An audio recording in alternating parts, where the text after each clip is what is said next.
Hello dear students, welcome to the course of Engineering Thermodynamics. Myself Mihir Misri, Assistant Professor from Mechanical Department of LJ Institute of Engineering and Technology. So today we are going to continue our session on second law of thermodynamics, and in particular we are going to discuss about Carnot Theorem and Corollary of Carnot Theorem. So first, before discussing the Carnot Theorem, you should be aware that we have already discussed about Kelvin Planck statement, Clausius statement, cyclic refrigeration, right? Cyclic heat engine, COP of cyclic refrigerator and heat pump, and equivalence of Kelvin Planck and Clausius statement. So these all topics are already covered in previous lectures. So refer to that, then after come to this lecture. Okay, so now Carnot theorem. So very simple. The statement of Carnot theorem is what? It states that of all heat engines operating between same source temperature and same sink temperature, none have higher efficiency than the reversible engine. Now what is the meaning of the statement? Let us understand that in simple language. Simple. Carnot told us that, let us say if we have source temperature at T1 and sink temperature as T2, right? So in between this same source and same sink, let us say for example we have two engines operating together. Okay, now let us say engine A and engine B. So what Carnot told us? Carnot told us that if among these two engines, if one engine is reversible and other engine is irreversible, then always the reversible engine will have higher efficiency. That is what the statement tells us, that, right? So we will prove that how this thing is actually possible. So in order to prove that between the same source and same sink temperatures, if the reversible engine is operating and also the irreversible engine is operating, not only two engines, if you take example of 100 engines between same source and same sink, and among that 100 engines, if you have one reversible engine and 99 irreversible engine, then what Carnot told, that one which is reversible will have highest efficiency other than that other 99 which is at irreversible engines. Okay, so that is the meaning of Carnot statement or Carnot theorem. So let us understand. So for understanding this, we will take a reverse example. Okay, what is reverse example? Let us assume that as shown in the screen, we have source at temperature T1 and sink at temperature T2. In between this source and sink, we have two engines operating as EA and EB. Let us assume that engine EB is reversible engine and engine EA is irreversible engine.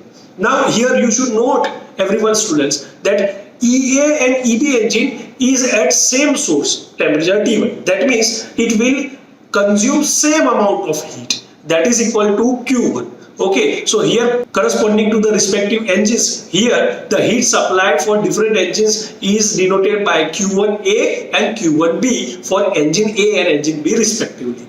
Clear, students? So keep that thing in your mind. Now, but one thing also you should note, that this Q1A and Q1B is equivalent to Q1. Okay, now let us move further. Okay, so here, as we have assumed that irreversible engine is engine A and reversible engine is engine B. Now what Carnot told us, according to Carnot's statement, engine B will have higher efficiency than engine A. Now we will assume that reverse of this thing is true. Let us assume that for some time. So reverse of this thing is true. That what is the meaning of that, sir? That is, let us assume that irreversible engine A have higher efficiency than reversible engine B. Let us assume that. So that means eta A will be greater than eta B, students. Agree? Okay. Now one more thing. You know that eta is equal to what? Work done divided by heat supplied. So here for eta A, what I can write? WA divided by Q1A. And for eta B, what can I write? WB divided by Q1B. Now here you know that Q1A and Q1B both are same, so you can neglect this both terms from the both side. So as you know, we have assumed that eta A is already greater than or eta B. So that means ultimately WA will be greater than WB. That means amount of work produced by engine A will be higher than the amount of work produced by engine B. Everyone agree up to this point? Now, what is the characteristic of reversible engine? How you will define that it is reversible engine? Simple. You can reverse the direction of all processes in that engine. Then it will be called as reversible engine, right? So here we have considered engine B as the reversible engine. So what I will do, I will reverse all the processes in this engine. So observe the second diagram, right? As per the second diagram, you can see that engine B is now operating in the reverse direction. So that means what? It will extract the heat Q2B from T2 temperature reservoir and it will supply Q1B to the T1 temperature reservoir, and simultaneously it will consume WB amount of work. So that means if initially it was engine and now if you reverse the engine, then it will work as heat pump or refrigerator, right? Agree everyone? Because what is the function of heat pump and refrigerator? You know that, right? To transfer heat from low body temperature to high body temperature. Here also sink or source temperature T1 is greater than sink temperature T2, right? So keep that thing in your mind. So when you are reversing the direction of engine B, it will work as your heat pump or heat pump or refrigerator. Okay, so let us do that. As you can see in the second figure, I have reversed all the directions. So now what will happen? Observe over here very carefully that corresponding to source T1, what will happen? There are two heat exchanges with source T1. What are these two heat exchanges? First is by reversible engine B. So reversible engine B is rejecting Q1B amount of heat to the source, and at the same time the irreversible heat engine QEA is extracting Q1A of heat. Okay, so on the other side, on one side you are rejecting Q1B and from other side you are extracting Q1A, and you know that Q1A and Q1B both are same. So if both are same, that means you don't need the source reservoir. So neglect the source reservoir, and what you will do? You will connect the outlet of the heat pump or reversible engine B as the inlet of the irreversible engine A, as you can see in the third diagram.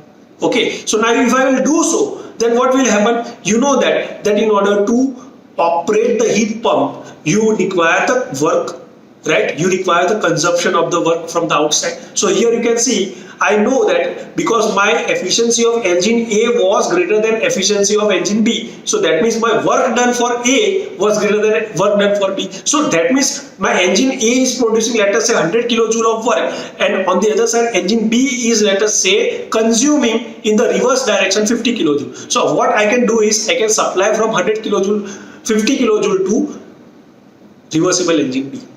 Because you know that it is reversible engine, that means it is now, right now in the third diagram, it is operating as the reversible heat pump.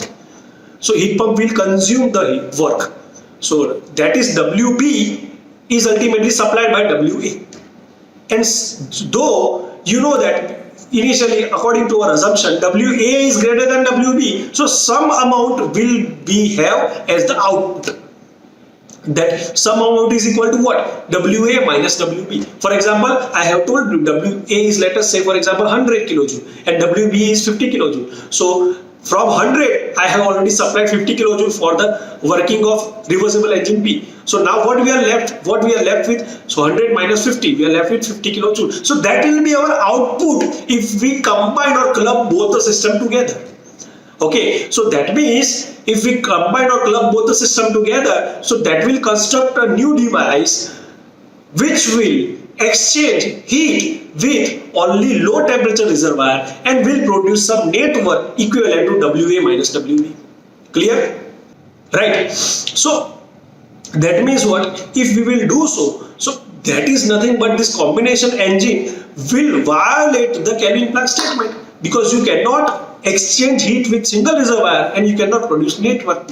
So that is violation of Kelvin-Planck statement. So if it is violating the Kelvin-Planck statement, then such device cannot exist. And if such device cannot exist, that means the assumptions that we have taken or we have considered before, those assumptions are wrong. And what were those assumptions, or what was that assumption? Assumption was that efficiency of irreversible engine is greater than efficiency of reversible engine. So if that assumption is wrong, that means the other assumption is right. That is, efficiency of reversible engine is greater than efficiency of irreversible engine for the same source and same temperatures. Clear, students? So that is Carnot theorem, and let us discuss about the corollary of Carnot theorem. Now corollary means what? The after effect or result of the Carnot theorem or conclusion from the Carnot theorem. Okay, so now let us understand the corollary of Carnot theorem. Simple. The first corollary is the efficiency of all reversible heat engine operating between same source and sink temperature will be same. That means what? That means let us consider that if we have same source temperature and same sink temperature, and in between these two temperatures, let us say we have 100 reversible engines. So if you have 100 reversible engines, then efficiency of all the engines will be same. Okay, so that is the corollary of Carnot theorem. Let us prove that. Sir, how is it possible? Simple. We will take another diagram as you can see on the screen. Source T1, sink T2. We have two engines operating between A and B, right? So two engines are EA and EB. Okay, both engines are reversible. Right? What Carnot told us that efficiency of engine A and B both will be same. But in order to prove so that both engines are having same efficiency, we will assume its negative effect. What is the negative effect? Let us assume that the efficiency of both engines are not same and are different. And let us assume that the efficiency of engine A is greater than efficiency of engine B. Right? So now I am assuming that statement. Okay, so let us assume that efficiency of engine A is greater than efficiency of engine B. Now you know that both engines are reversible, and the meaning of reversible means is what? You have the right to change the direction of all processes corresponding to the reversible engine. So now here what I will do in the second diagram, as you can see, I will change the direction of engine B. So you can see now the heat transfer Q2B, then Q1B, and work consumption WB will have reverse direction. So that means your engine B will now work as heat pump B, right? So now if it is working like that, then we have already assumed what? We have already assumed that efficiency of A is greater than efficiency of B. Now if efficiency of A is greater than efficiency of B, you know that efficiency is equal to WA divided by Q1A, and efficiency of B is equal to WB divided by Q1B. And you know that Q1A and Q1B will be same because you have same source temperature. Okay, so you can neglect both these two heat transfer terms. So what you have as a result is WA is greater than WB. So if WA is greater than WB, that means work produced by engine A is greater than work produced by engine B. So that means what you can do is now the same procedure we will repeat as for the Carnot theorem. What was the same procedure? Now here if we reverse the engine B, then what will happen? Whatever amount of Q1B is rejected to the source temperature T1, same amount of Q1A is extracted by engine A from source temperature T1. So what you can do is you can eliminate the source reservoir and you can directly supply the outlet of the engine B to the inlet of the engine A. So if you will do so, it will construct a combination of a system which will exchange the heat with only single reservoir and will produce net work equivalent to WA minus WB.